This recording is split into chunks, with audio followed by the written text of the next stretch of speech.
Hello and welcome to Daily Politics, reaching you from Trust TV here in Abuja. I am Suleiman. This is our very first edition, and this is also my very first time on TV. We want to take a minute to introduce you to the Daily Politics show.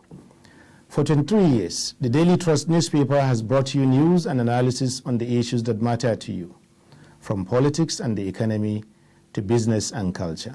We bring you news that you can trust. News that you trust every day.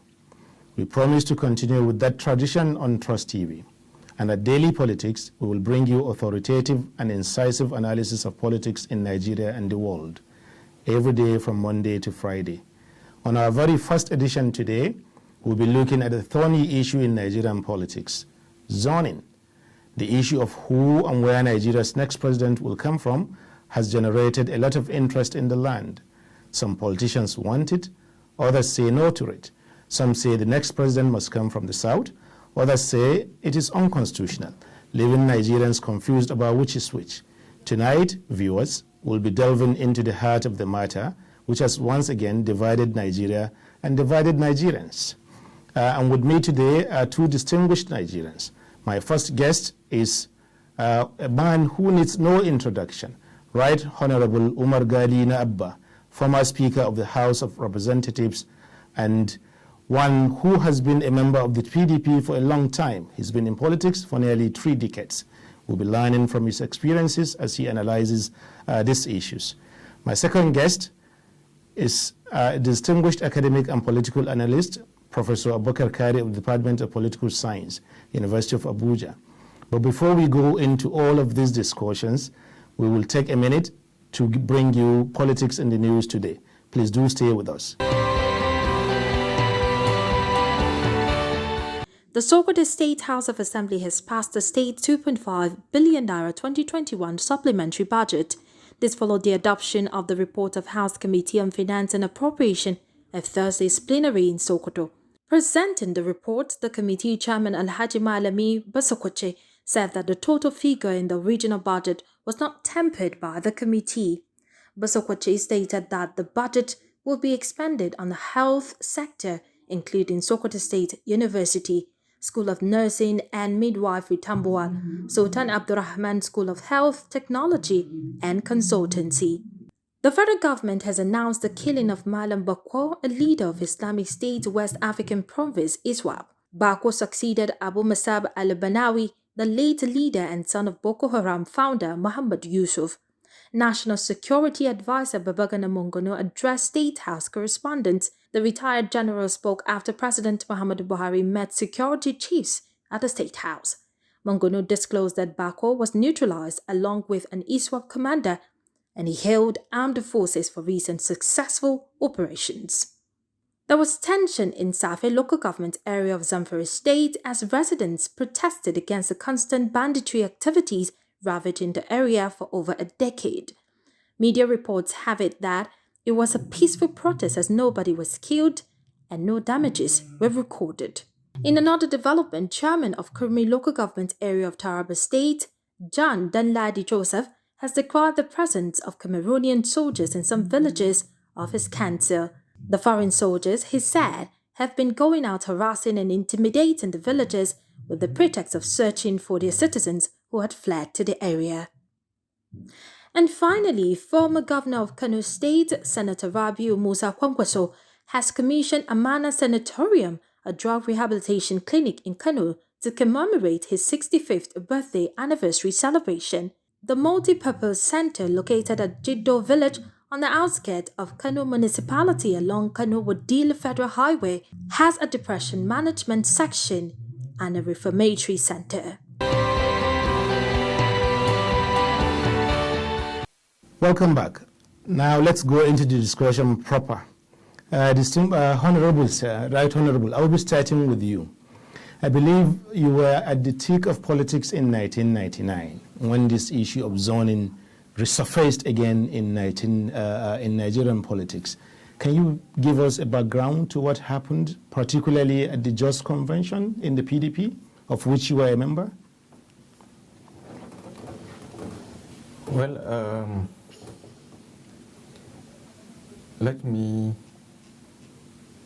explain to you what I know. Thank you. Of course, I have been a member of PDP in 1999 or even 98. That was the year the PDP was formed and registered. Okay. And I am a founding member of the party. Okay. And soon after the party was registered, and membership of this party was drawn from 3 groups. Okay. There was the ANC. Okay. There was the PDM. Okay. And there was the SPP. Interesting. The politicians in these groups who hitherto were ideologically political enemies decided to come together in order for them to be able to drive away the military to form what they called G34. Interesting. It was that G34 that fought General Abacha and also continued during the regime of General Abdulsalam Abubakar, who now acceded to the formation of independent political parties. Interesting. And we eventually ended up with PDP, APP, and AD. Yes. Then, of course, there are other subsidiary parties. Yes.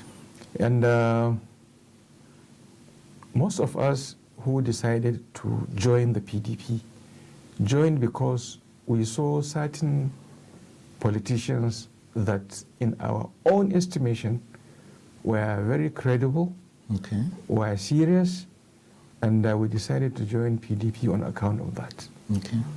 And as I mentioned earlier, 3 groups came together to merge and form PDP. Yes. And among the groups was the PDM, called the People's Democratic Movement. Yes. It was the PDM element in the PDP that was instigated to recruit General Obasanjo to contest for the presidency. And people might be aware that as at that time there was conflict as to where the president of this country should come from. There was an election in 1993 which was nullified, 1992 also, which was nullified by the military regime then. And that election was said to be won by Chief M.K. Abiola of the Social Democratic Party, and who happened to come from the Southwest. And after the annulment of that election, there were serious problems in the country, which led to the decision to adopt a situation where someone from the Southwest, be made to become the president of this country as compensation. And the PDM element in the PDP was instigated by the military. Military retired officers in the military. Some of them were in power, and they decided to recruit General Obasanjo to contest for the presidency under the People's Democratic Party. Interesting. Of course, many of us were not enthusiastic about it. And for him to be able to even be allowed to contest, according to the party constitution, anybody who wants to contest for the presidency must win his ward. There was a local government election, and that election, of course, provided for the election of chairmen of councils and councillors.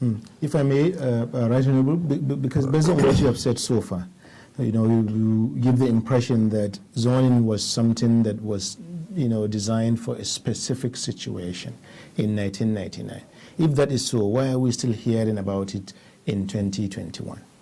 Well, you see, it has been a continuum, sort of. Okay.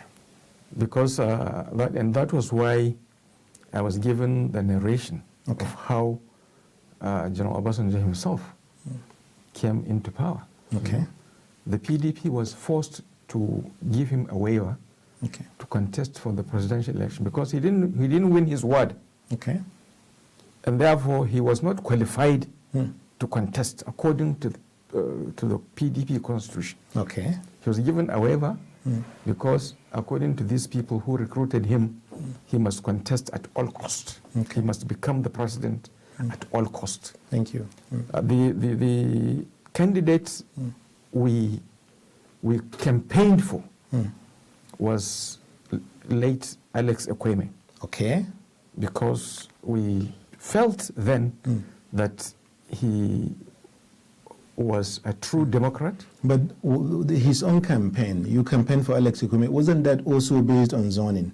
Because in the late 1970s and the early 1980s, the MPN people at that time had this idea that after Shagari, then Alex Ekwueme will follow.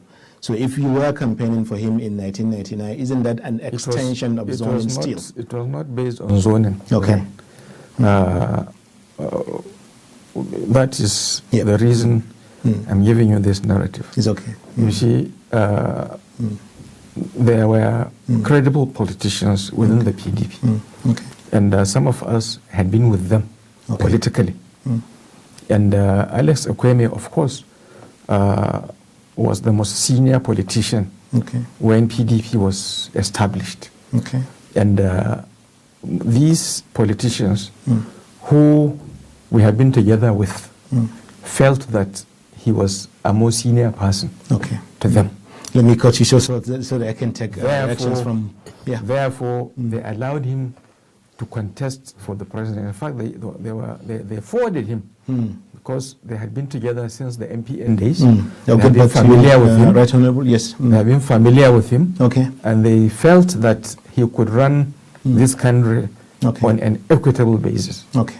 So, Dr. Kari, based on what we have heard, the background to zoning in Nigeria, how the issue came up, at least in our current dispensation in 1999. As a political scientist, what does Nigeria really stand to gain from zoning the presidency or zoning any political office?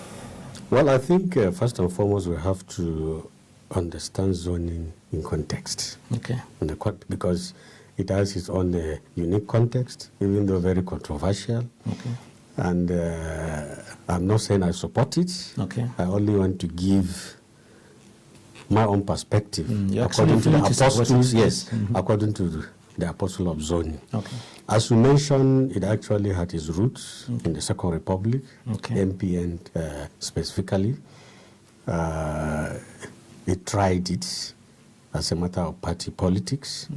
Unlike UPN, for instance, where Awolowo took Philip Umedi, another person from the south, as his vice presidential candidate, and people like Waziri Ibrahim, and again, Awolowo were the chairman and presidential candidates of the parties, of their own parties. Okay. So at that time, the logic was management of our diversity. The apostles of zoning always argue that in a diverse polity like Nigeria, it will be helpful, to be important, if all the segments of the society are accommodated, if specific positions, particularly the presidency, at the level of the party, are zoned. Zoning and its own twin brother, sorry to say, rotational, even though they are not the same thing, but they are mutually reinforcing, were tried by the MPN. And their plan then was that after 8 years of Shagari, it will be someone from the south. Okay. And even at that time, the logic of zoning dichotomized Nigeria into north and south. Okay.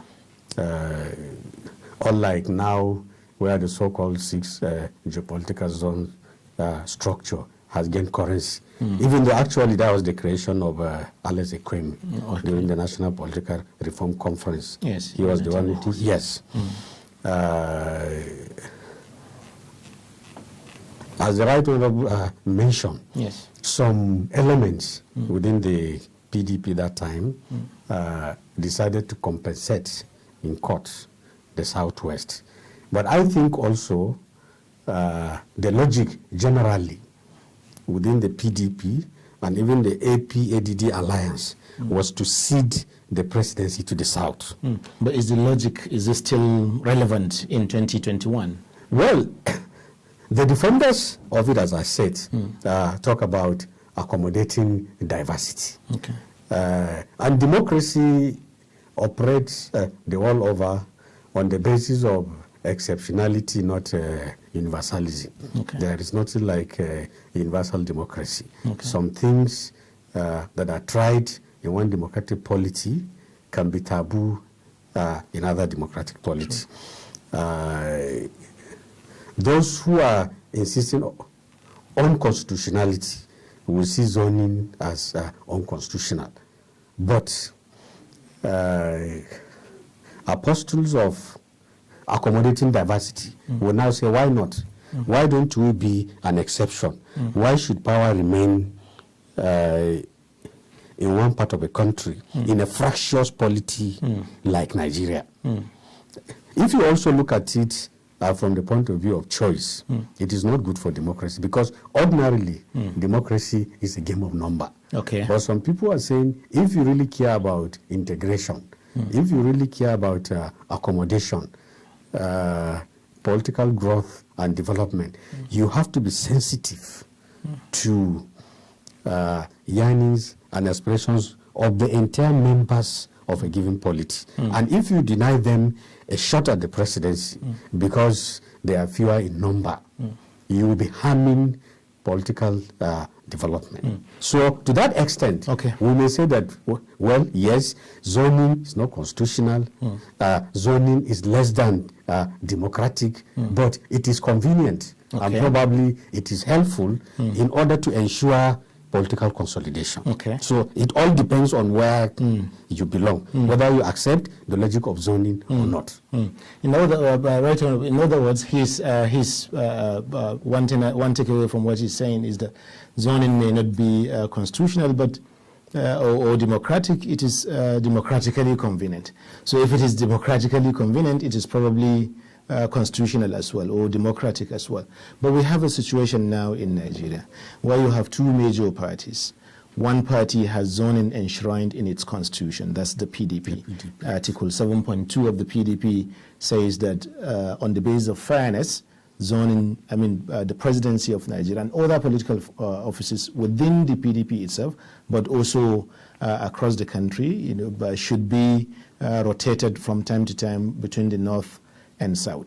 But the APC doesn't have zoning in its own constitution. So how does that play out for Nigeria and Nigerians? Which model would they follow? Because you have two major parties. When one party is in opposition, they'll be talking about zoning as they believe it, as it is in their constitution. But then another party will be saying that it is not in our constitution, we don't believe in it. Wouldn't that lead to more confusion in the land?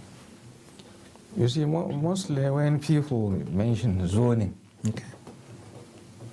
they are talking about the zoning of the presidency. But a lot of times people will say power. Power should remain here, or power should go back there, or power should come from here. Do you understand? Yes. And I believe that all of these things have to do with the culture of politics we happen to find ourselves in. And if you talk about, zoning or shifting of power somewhere, when you aggregate, power is not only the presidency. There are other levers of power. Okay. The legislature, the judiciary. Then you also have the civil service, the economy itself, the military, the police, and almost everything under the sun. You can aggregate and determine where power lies. And power may not necessarily lie, where the presidency is. So it is very important that certain things are done, to emancipate Nigerians out of this confusion. And to say that it is only when someone comes from my backyard as the president, for example, that I can enjoy the good things of life. I think that attitude must be discouraged. Thank you. I believe that what must be done and what ought to be done, and some of us insisted since 1999, our Speaker in the House of Representatives, yes, that we must build our political institutions. Okay. And that this idea of, propping strong men is wrong. Okay. And that was why we fought up to the time I left the House of Representatives. Thank you. We fought strong men because they refused to allow democracy to thrive. Thank you. Since then, you'll agree with me that these people have taken away politics from the people. Let me hold you there for a minute. Dr. Kari, the Honorable Speaker, former Speaker, has brought an interesting dimension to the discussion, namely that power does not lie only in the presidency of Nigeria, but in many other levels of power. So if you are rotating the presidency, what happens to the other centers of power? But before we get into that, viewers, thank you for staying with us. We'll be taking a break for a minute. When we come back, we'll be continuing from there.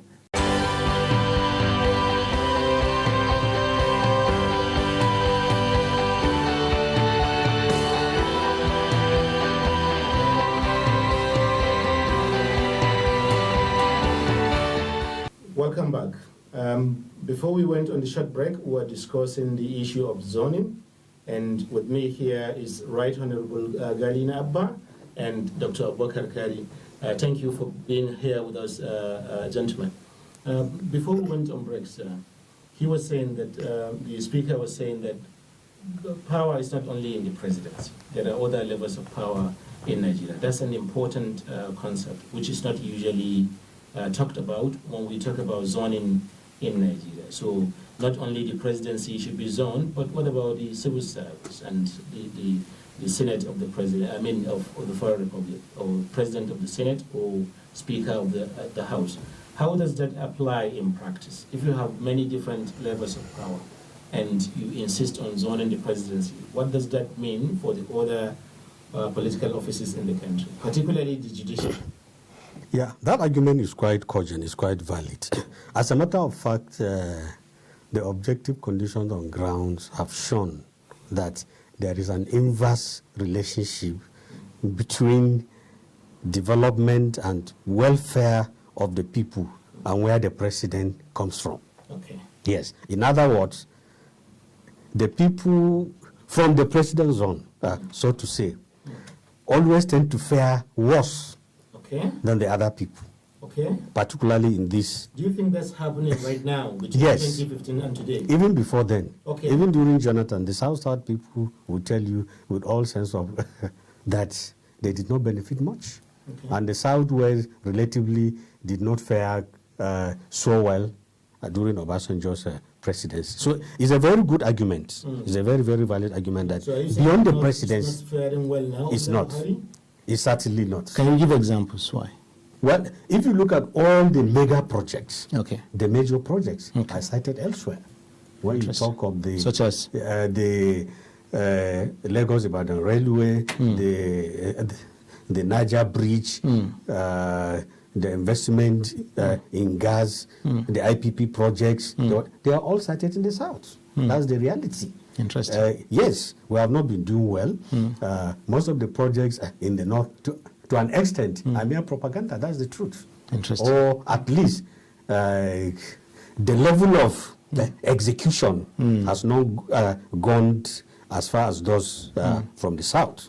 And you also agree with me that if you do the statistics, for instance, in the civil service, the South, particularly Southeast and Southwest, dominate the civil service. They dominate the economy. They even dominate the judiciary if you remove the higher echelons, the chief justices and the president of court of appeal and so on and so forth. So real power actually is with them. Okay. But the problem is perception and propaganda. Okay. Yes, they have succeeded because of their enormous control of the media to sell the story, which has been widely accepted, that the presidency is everything. Okay. That is one. On the other hand, because what we have been saddled with since 1999 are more or less big men. Okay.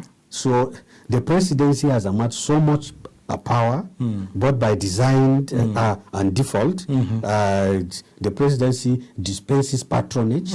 It makes people millionaires and billionaires overnight. And since leadership in Nigeria is an elite thing, it's not a people-centered thing. So from the context of the elite, whoever gets the presidency has enormous powers and responsibility. Thank you. And that explains the to scrum. the discussion. Thank you very much. Yeah.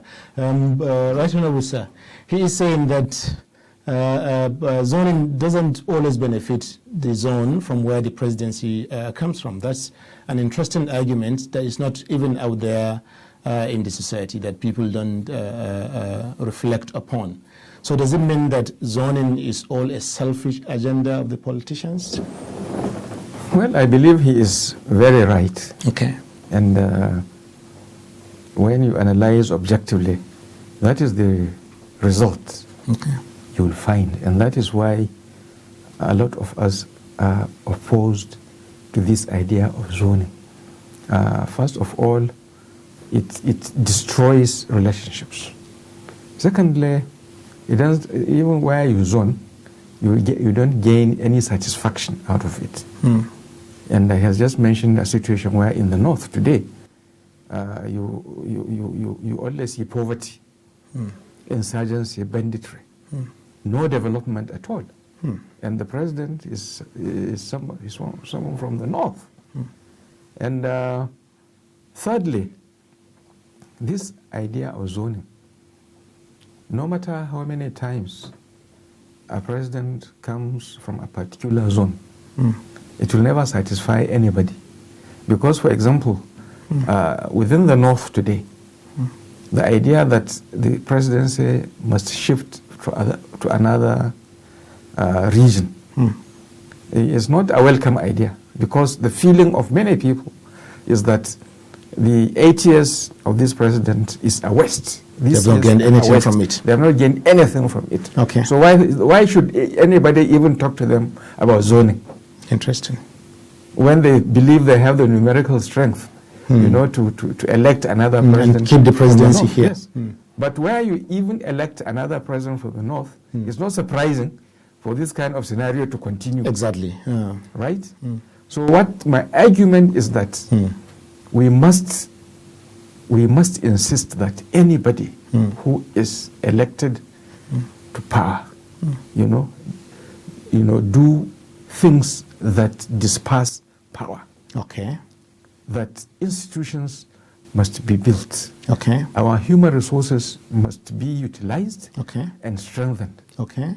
A middle class must be created, because you cannot operate any democracy without a middle class. True. Otherwise, it will never succeed. True. And the successive presidents, when they come, they only succeed in killing, the middle class. And we must also insist that within our political parties, internal democracy subsists. From 2003 to date, internal democracy has been obliterated on a continuous basis. We will come to the internal democracy in a bit. Successive presidents have the wherewithal to insist that beginning from their own political party, there must be internal democracy. Thank you. I'll be taking you up on that. Because they are beneficiaries to the illegalities that the governors, engage themselves in. They keep mute. And you can now see that it is arbitrariness that is the instrument with which and within which recruitment into leadership is exercised. Thank you. So what we hear from what the former speaker has been saying is largely about the credibility and quality of the candidate rather than where the candidate comes from, building on your own idea that if the president comes to from the north, it does not necessarily benefit the north. But what does it say to the Igbos, for example? Because the idea of having an Igbo presidency or a president elected by the rest of Nigeria from northern minorities, for example, these issues go beyond issues of just credibility. These are issues of strong emotional belonging to Nigeria. And emotional belonging in a democracy is also a material issue. It matters to people. It beats in their hearts. So how do we address this? We'll balance the issue of quality together with the emotional appeal that zoning sometimes provides. Thank you. Yeah, I think this emotional thing about zoning is the most worrisome part of it. In the MPN, and I'm sure in the PDP-PDM scenario of 1998-99, the idea of zoning was muted and it operated purely on the basis of consultation, negotiation, and consensus. It was agreed, gentlemanly, so to say. But what is playing out now is pure threats. Elements from the southeast, elements who call themselves Southern Governors Forum, leaders of PANDEV and whatever, are busy issuing threats to the north. And this is at variance with the spirit of democracy, spirit of negotiation and consensus, and willing and dealing, and so on. So what is happening now is almost zero-sum politics. It is either we get or everything gets scattered. And this is very, very serious. And the Southeast, for instance, it will be very, very difficult for the rest of Nigerians to be very comfortable with the Southeast. Why so? With this IPOP and ECN thing. You cannot be canvassing for separation on the one hand and presidency on the other. Interesting. Yes, this is also at variance with democratic polity. And the elite in the Southeast have largely been silent about this, either in support, called complicity, or out of fear.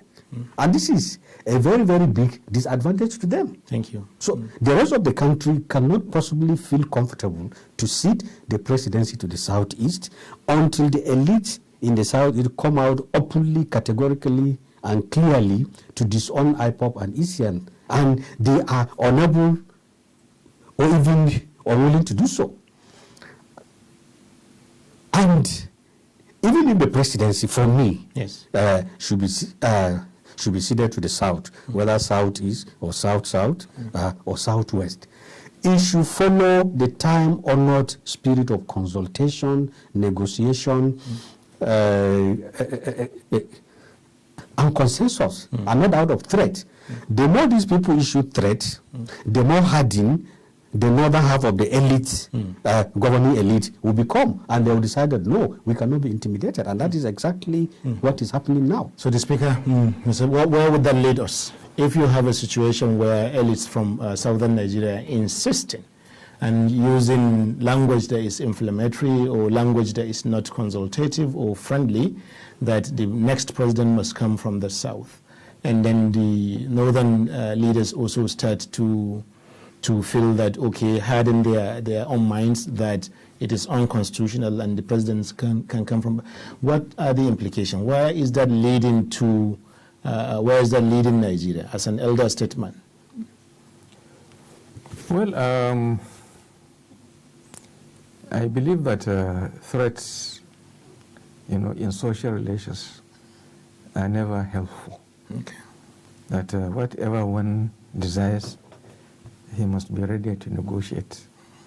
And it's not as if northerners and southerners are at war. But you see, in any relationship from time to time, you get some friction. And this friction arises from certain reasons. You see, the perception that the current president is against southerners has become a reality. Okay. And that because I think he's not managing this country in a way that accommodates politics. Okay. And our social fault lines. In what ways? Through so many, even in the north, there are complaints about him. Like, how he what kind of manages complaints? this country. You see, you cannot run a country in a manner that suggests you are highly opinionated. And this opinionation has nothing to do with the people. If it has to do with the people and their welfare and their feelings, I think it's okay. But this is just his own perception. You see, when I was, in the PDP, when I was Speaker in the House of Representatives, we had a caucus, that caucus used to meet every Mondays. 30 of us, from the president, the vice president, the party chairman, party secretary, chairman, board of trustees, secretary, board of trustees, a few ministers, leadership of the National Assembly, the Senate and the House of Representatives, the Speaker, his deputy, majority leader, majority whip, deputy leader, and the Senate counterparts. And that was how we used to meet every Monday. And there was nothing we didn't use to discuss. So you're saying that the president is highly opinionated? Yes, and there is no consultation, okay. right? And things he does suggest that he works alone. And we become president, we become presidents or whatever, not because we have monopoly of wisdom. Nobody has it. You run a country, you manage people better through consultation. And that consultation is absent. You mean the Buhari government? And therefore, I want you to be specific, sir. You mean the Buhari government? Yes, of course.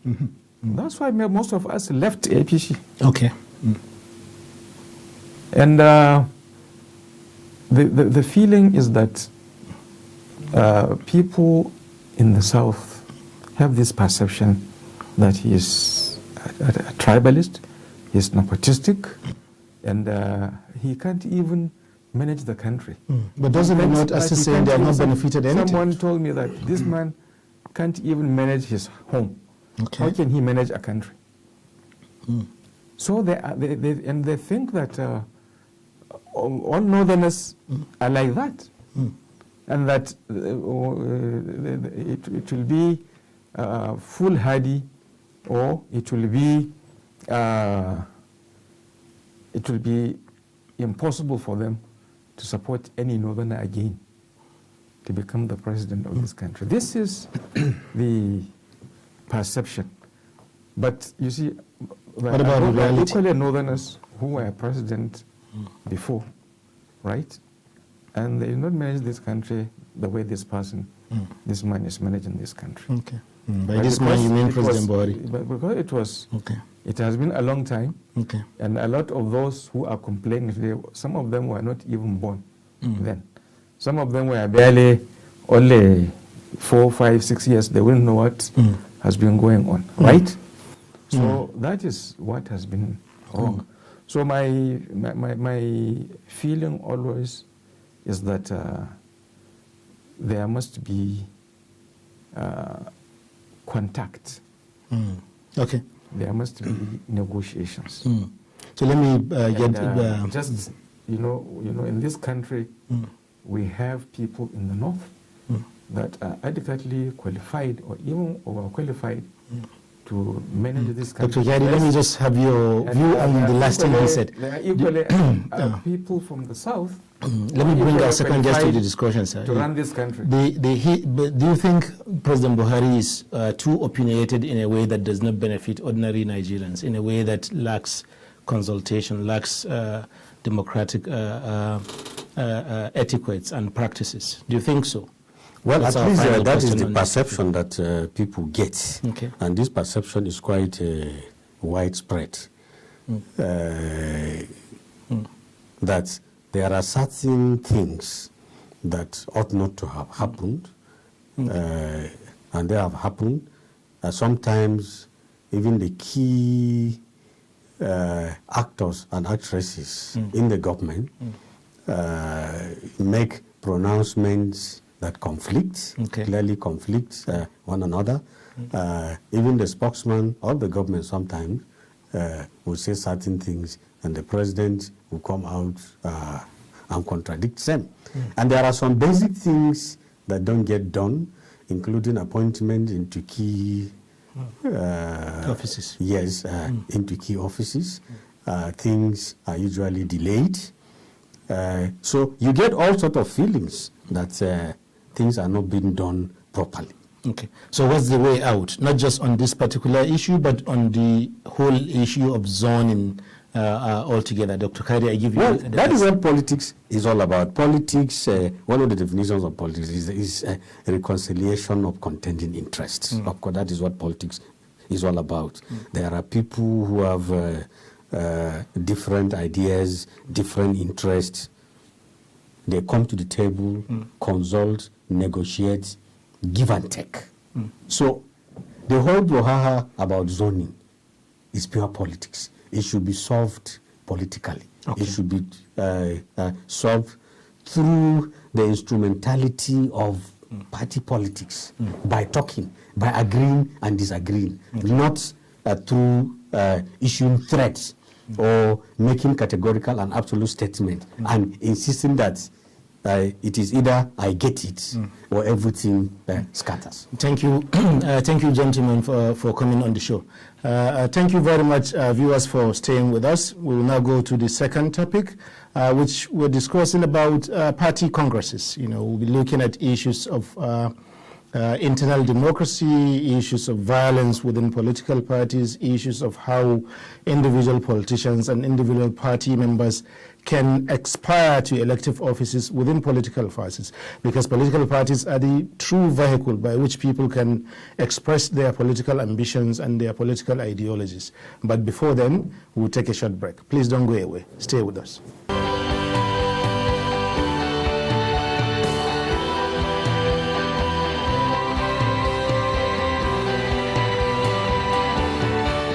Thank you for staying with us, viewers. We've come to the final lap of the program.